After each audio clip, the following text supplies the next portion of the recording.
সেটা ভিন্ন কথা। কিন্তু নবীজি থাকতে আবু বকরের কোনো মেল ছিল না। হাদিসও একটা মনে পড়ে গেল, একদিন এক ঘটনা ঘটলো, মজা ঘটনা, আমাদের হাদিস তা হলো যে নবীজি গেছেন এক বৈঠক, এখানে একটু ঝগড়া হয়েছে।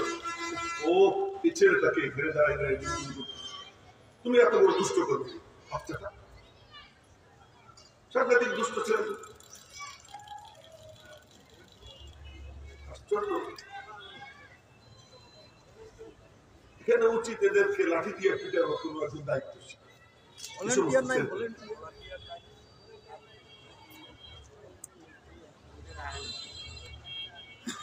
পুরো পরিবেশটা নষ্ট করতেছে।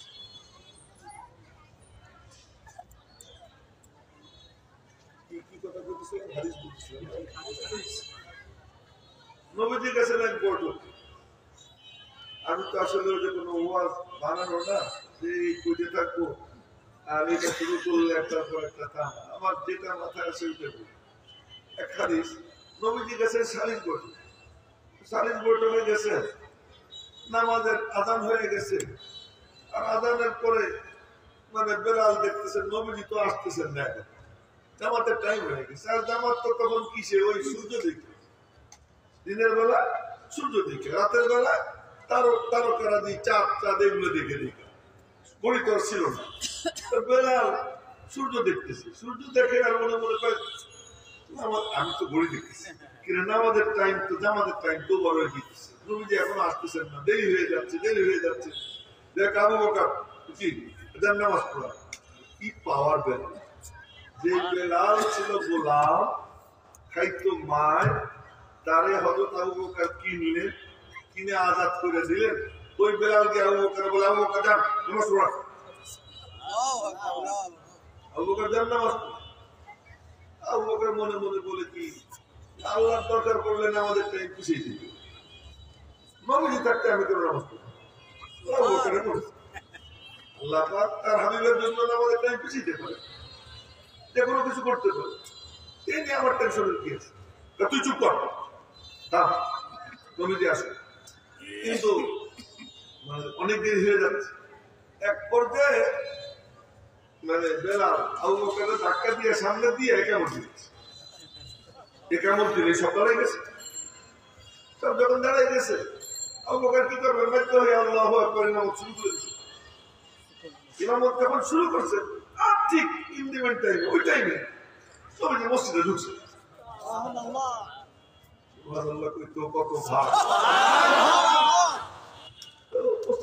নবীজি ঢুকলে অবস্থা কেমন হইতো? নবীজি যখন উকি মারতেন, চেহারাটা সামনে বাড়াইতেন, তো চেহারার আলোর ঝলকানিতে, চোখের নূরের ঝলকানিতে পুরো এলাকা আলো ঝলমল হয়ে যেত। এবং চোখের আলো এত ছিল যে সামনের দেয়াল পুরোটা আয়না হয়ে যেত। নবীজি মসজিদে ঢুকছেন, আলোর ঝলকানি করছে, এবং সাহাবীরা সব নামাজের মধ্যে গেলে এমন করে হাত বন্ধ তো, আবার কেউ কেউ এরকম করতেছে। কথা তো বলা যাবে না, এর আগে কথা বলা জায়েজ ছিল, ধর কথা বলা নিষেধ। কথা বলা জায়েজ থাকলে তো আবু বকর আপনি চলে আসেন, নবীজি এসে গেছে, আর কথা বলা জায়েজ ছিল। এখন এরকম আঙ্গুল আওয়াজ করা শুরু করছে। আবু বকর সিদ্দিক উনি মনে মনে ভাবলেন কিছু একটা ঘটছে, নবীজি আসছে, তো চোখের কোণা দিয়ে দাঁড়াইয়ে এরকম পিছনের দিকে ঘাড়ের উপর দিয়ে তাকাইছে, চোখের কোণা দিয়ে তাকাইয়া বুঝতে পারছেন নবীজি এসে গেছে। নবীজি এসে গেছেন বুঝতে পেরে পিছনে আসা শুরু করছে। নবীজি বললেন, আরে তুমি নামাজ পড়ো, ইশারা করে। আবু বকর দুই হাত উপরের দিকে উঠে কয় আলহামদুলিল্লাহ, আলহামদুলিল্লাহ বলে আর পিছনে আসে নবীজি গিয়ে নামাজের ইমামত। সব দোষ তো বেলালের, কিন্তু নামাজ শেষ করে নবীজি বললেন, আবু বকর তোমারে বললাম তুমি নামাজ পড়ো, তুমি পিছনে আইলা কেন? তখন আবু বকর একটা জবাব দিচ্ছে, ওইটা বলার জন্য এত লম্বা কথা কি, লা ইয়ানবাগি লিবনি আবি কুহাফা আইয়াউমাল কওমা ফীহিম রাসূলুল্লাহ সাল্লাল্লাহু আলাইহি ওয়াসাল্লাম। আবু কুহাফার বেটার জন্য এটা সাজে না নবীজি বিদ্যমান থাকা অবস্থায় ইমামতি করা। নবীজি থাকতে আবু বকর ইমামত করতে পারেন না। তো নবীজি থাকলে অলিপুরি ওয়াজ করতে হবে। নবীজি থাকলে এই খালিদ সাইফুল্লাহ আইয়ুবী আর আব্দুল বাসেদ খান আর ওই মুফতি দেলোয়ার হোসেন অমুক তমুক তারা ওয়াজ করতো। নবীজি নাই বলে আজ আমরা বসছি। আল্লাহ পাক আমাদেরকে বসাইছে, নবীজি লাইসেন্স দিয়ে গেছেন, তোরা বসবো এই লাইসেন্সটা দিয়ে গেছে, দেওয়ার কারণে আমরা বসি। আপনাদের কারণ কি? নবীজির দরবারে বসে সাহাবায়ে কেরাম যে মন নিয়ে থাকতেন, যে অ্যাটিটিউড তাদের ছিল, যেই বডি ল্যাঙ্গুয়েজ তাদের হইত, যেই মনোভাব তাদের থাকতো, ওই মনোভাব নিয়ে ওই বডি ল্যাঙ্গুয়েজ নিয়ে যে বসবে আল্লাহ পাক তাকে ঠিক দরবারে রিসালাতে যেমন নূরে নবুয়ত এই ইলমে ওহীর নূর আল্লাহ পাক সাহাবায়ে কেরামের সিনায় পৌঁছাইতেন, আজও আপনাদের সিনায় ওই রকম নূর আল্লাহ পাক দান করে দিবেন। সুবহানাল্লাহ। এই সিলসিলাতে আমি পর্যন্ত চলতে থাকি, সেটা চলবে।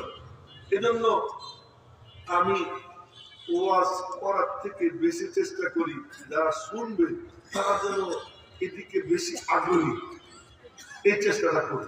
আপনাদেরকে এতক্ষণ পর্যন্ত অনেক বকাবকি করছি, দমকাইছি কেন? এই জন্য যে আপনারা রেডি হন। আপনারা রেডি হইলে আল্লাহ পাক দিবে। এই কানটা কি জানেন?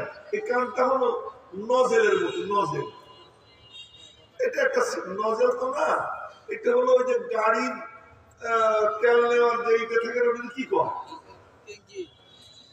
আরে তেলের ট্যাঙ্কিতে তো তেল যাবে, কিন্তু একটা মুখ থাকে না, ওইটা আটকানো থাকে, দেখি থাকে আটকানো।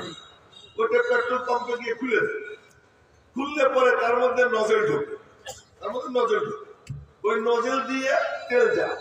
কিন্তু যদি ওই ফুটার পরে গিয়ে যদি কোনো বেড়া থাকে, ওই বেড়া পাস করে তেল আর ট্যাঙ্কিতে ঢোকে না, বাইরে তেল গড়াই পড়ে যায়।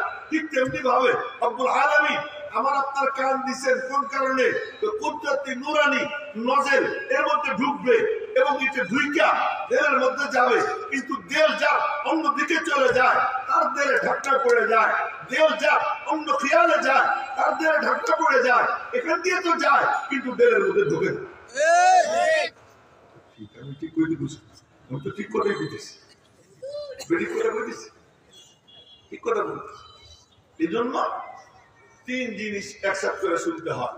ইন্না ফি যালিকা যিকরা লিমান কানা লাহু